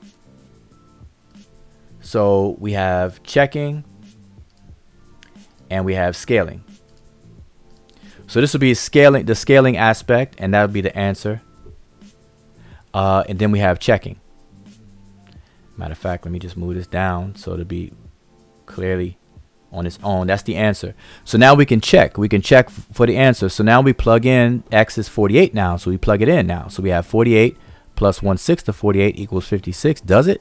Now we can do the math. 1/6 of 48. We got the order of operations. 1/6 of 48 first is 8. Now we add 8 to 48. We get 56. And there we have it. Now we know. Quick question. Could we assume that, or could we say that the first section, what we're doing is trying to find the proportion, as in the proportion that we're going to be scaling in. So that's and that's what we get. We get the 7, and then we use that 7 to scale. Yes and no, because only because, okay, let's just say that if I change this to 7, then our assumption would be correct, and it'd be no need to scale. So we only scale when we find out that our assumption was wrong. So the scaling is a step that is tentative. Like, you don't know if you have to scale, because Okay. if the problem was trying to solve it for 7, like if 56 was the number 7, then us assuming 6 would be correct. Like we would have the correct answer, and it would be no need to scale. So this is not a step to figure out scaling. This is a step to figure out the problem, but you realize that it's off and you need scaling. Yes, I see. So in other words, somebody doesn't walk into this problem automatically knowing that, okay, I'm going to be scaling. That's something that you find out in the process. And see, and this is another thing. I'm glad you asked that, because actually this shows that this is all part and parcel of the scientific method, because what you have here are elements of scientific methodology, where you start off with an assumption, an observation, an assumption, and you are trying to guess at something. You have to test it. And then along the lines, you have to do other things. And so along the lines, you found out that your hypothesis or your assumption was incorrect. Now you have to make some adjustments, and you have to recheck it. You have to retest your hypothesis. So over here, you're retesting it again, and you found out it's correct. Now somebody else can come behind you and do the exact same thing, and they'll get the same answer. It'll be repeatable every single time. That 48 is the answer. And once you do that, then you move it from hypothesis or guessing and all that kind of stuff to now you can actually have an explanation, a full-fledged explanation. All right, good. So I see. So the first part, our hypothesis is wrong. We eliminated. We're in the process of elimination, and we didn't pseudomize it and make it turn into a fact that 7 is 56. Exactly. As some people would do. Exactly. Some people assume 6, and that's all she wrote. It's 6. Why? Because I see it. So we have to be careful. So this is an excellent implication of how the procedure, and this is why matter of fact, we're talking about the Rhine's mathematical papyrus, or the Ahmes papyrus as we should call it, Ahmes mathematical papyrus. The opening lines to this papyrus is speaking about the correct method. It's talking about proper methodology. And so the papyrus has about 80 or 85 problems that are solved, that are worked out. And it's demonstrating methods on how to know when something is known. And that's what science is about. So this is the ancient Remich way of demonstrating how knowledge is acquired. Knowledge is science, and it deals with evidence. Math is a tool used to acquire knowledge. Science, they go hand in hand. So math is the logic and the proof, and science is the evidence. Okay, so you have evidence and methodology, which is science, and you have the logic and the proof, which is math. And both of those work together to bring about a holistic scope of knowledge. That's how you know when you know something. That's why children, people in school, they need to strive in math and science. It's two very important subjects. It's always good to excel in all your subjects of whatever classes you're taking, but do not slip up when it comes to math and science. We can't afford to slack in math and science. But okay, so we've been on almost 2 hours. We have 6 minutes left, or almost 5 minutes left. So I want to look at the comments and see if there are any questions. And if any of you all see any questions, then we can address some of the things. But I hope that was clear to those who are watching and those who will be watching in the archive. And maybe we'll trim this down just to show just math, because we want to incorporate this into the Freestyle Friday, just to kind of go over it again, because we went over it last night, but under a different context. So I kind of wanted to separate it and just talk about math, and also we had a freestyle, okay, because today is Friday. So I'm gonna scroll through and see if there's any questions. I'm gonna say ETM Hotep to those who are tuned in now, and I appreciate the viewers. And make sure you subscribe, make sure you click the bell, and make sure you share the video. Anybody who you think is interested in Kemet, interested in what we talked about tonight, share it with them. Share it on Facebook and the whole 9. All right. So question, let's see. Farouk, everyone should make sure to review this show. Dua, appreciate that. Yes, and that's right. Monica, yes, we are dealing with some algebra.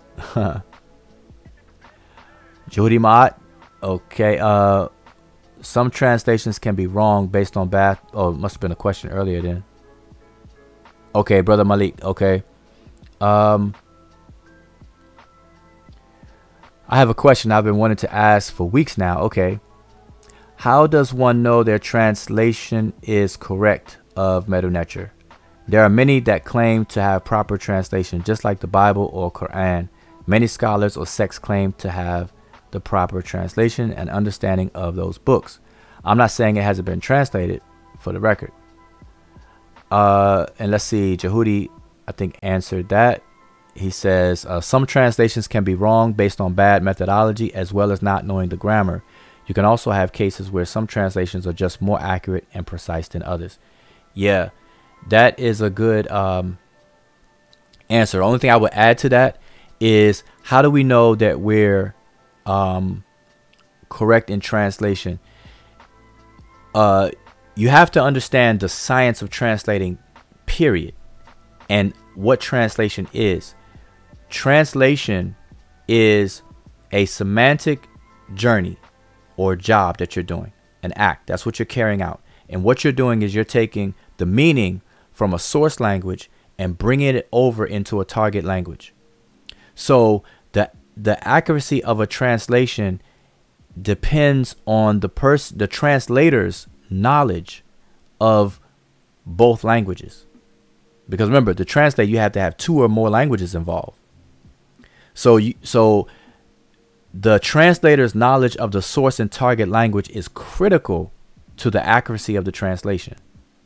So that's number 1. So anybody attempting to translate something has to be competent in both languages. Okay, that's number 1. Now 2 is checks and balances. How do you know if it's correct or not? This is where you get into more of a systematic approach, where you have to systematically translate words the same way, and it has to make sense. This is where understanding semantics comes into play. You have to understand semantics and pragmatics. Those are 2 disciplines that you have to be familiar with in order to be able to judge the accuracy of a translation. All right. So now, as a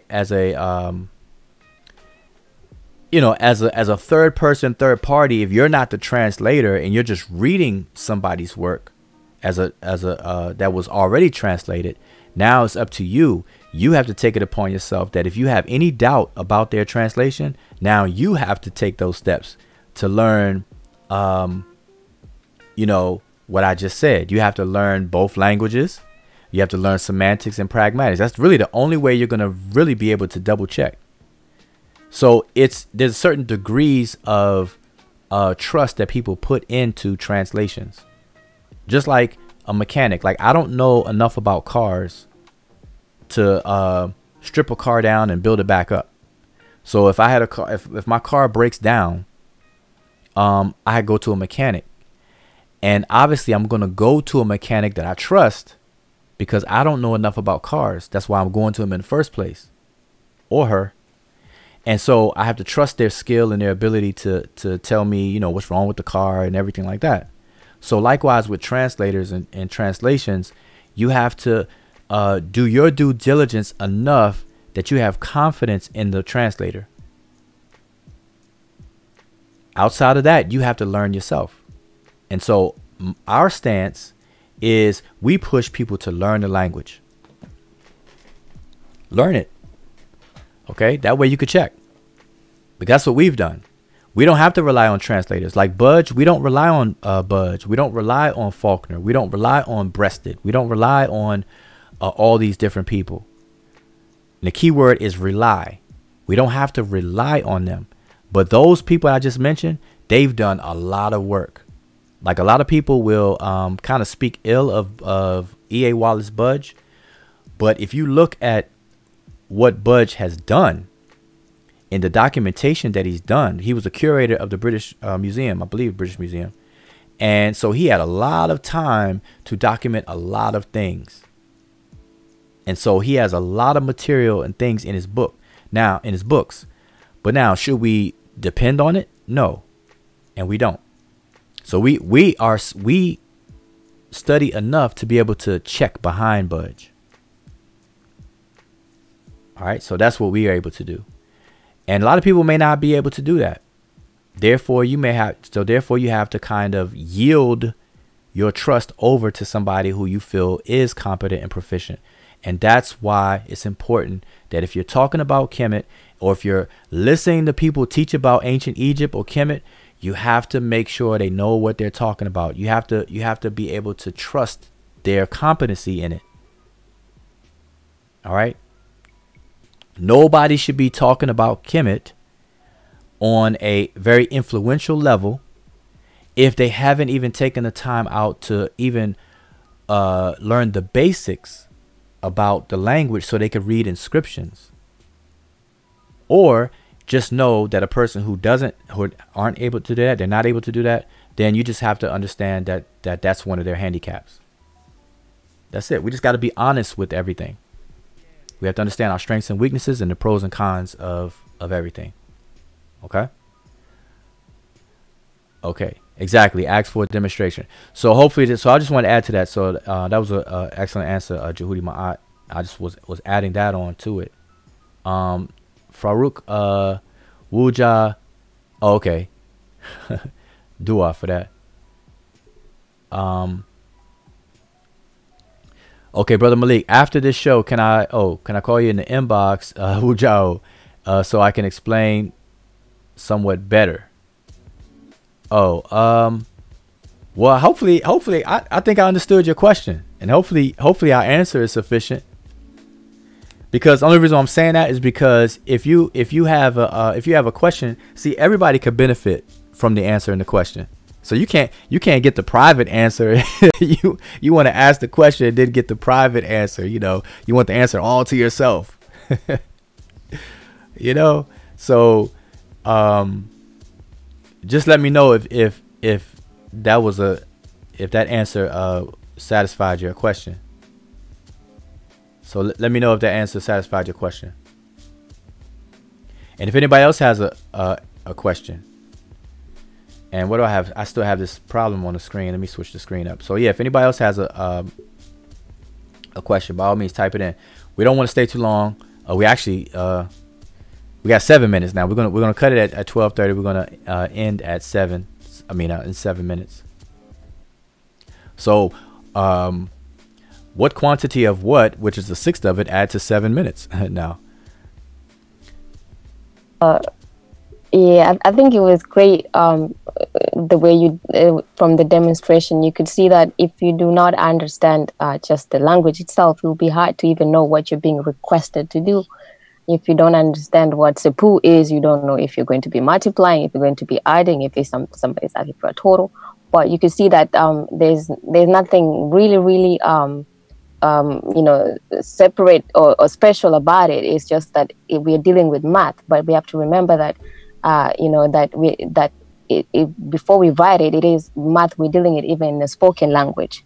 So then this is represented in the writing. This is what is spoken. So you're definitely going to have to understand the language in order to be able to understand even the math, because all you will see is the only things that might be different is numbers, and that's the same with our English scripts. We have the letters in the alphabet, then we have the numbers or the numericals.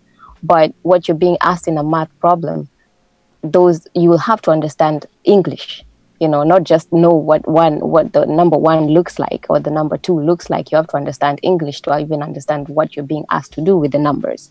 So with the Seshmerunetra, you have to understand the writing system. You have to be able to read and, to be able to read and understand the writing system in order to be able to even deal with the math. We see the numbers were just regular numbers that we see, like Fedu and all that. So it's not something special that other people, other pseudos try to make it to be. Like, it is a language on its own. Excellent point. And with that point, I think we could conclude our show. We see Julanda. She says, dua for the lesson. I'm in infancy stage, but eager. Okay. Good. I'm glad. And welcome. Welcome to our channel. Make sure you subscribe. Make sure everyone subscribes to the channel. Make sure you click the bell. so you'll be notified, because we will sneak a show in here and there. But we're gonna be consistent with Freestyle Fridays and Divine Words Wednesdays. And we try to come on son David asked the question of what time. We've been trying to keep it around 9 p.m. Eastern Standard Time. Okay. See, he just asked the question. So see, I'm predicted the future. No. But son David, yeah, we want to keep it around 9-ish Eastern Standard Time. All right. We may make some adjustments to that time, but we've been doing it at 9. All right, it seems to work out with everyone, and we're gonna get it up because see, we are at a crossroads. We are at a uphill battle against misinformation. The internet is a blessing and a curse. The internet allows information to get spread very fast and far and wide, but it does not tell us if the information is right or wrong. And because wrong information is very fast, it's the result of very fast, quick stuff. It's a result of laziness and things like that. We get a lot more of it, and so we have to understand that with truth it comes time, it comes a lot of effort, sweat, blood, sweat, and tears to be put into people's studies to really eliminate error, and that's what it's all about. And so it's always disproportional. The misinformation is always greater than the correct information. That's just how things are. And it's put together in a slogan that a well-organized lie will defeat a disorganized truth every time. So, and that's a true statement. That's almost a maxim, a axiom, So what do we do about it? That means that we have to organize the truth in such a way and scale it up, just like how we showed in the math problem. We have to organize the truth, understand that it's smaller than the organized lie, but then we have to scale it up. We have to sepu it. We have to multiply it. Sep that bad boy. So we have to multiply it. And that's the only way that we'll be able to combat misinformation and all of that. That's the only way that we'll be able to get through it. All right. So we're going to start these back up and give this misinformation and people that are passing it along, we're going to give them a run for their money. All right. So also email or inbox or join our Facebook group and let us know some of the topics and things that you want us to talk about, want us to cover, or do presentations on. All right. We welcome all ideas. All right. Because we have our own ideas and things we want to do, but it's almost like a DJ. Just because I like this kind of music doesn't mean everybody else does.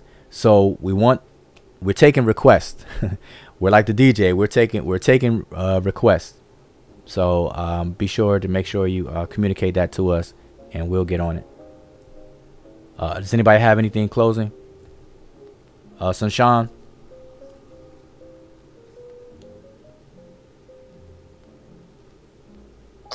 None. All right.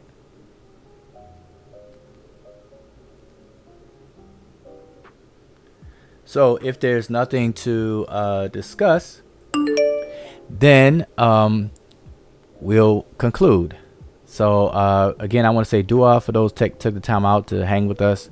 And remember, you are listening to the Seshu Ma'ani Medu Necher, and this has been our Freestyle Friday, and look forward to it to take place on every Friday around the same time, 9 p.m. All right. So until then, Shemem Hotep.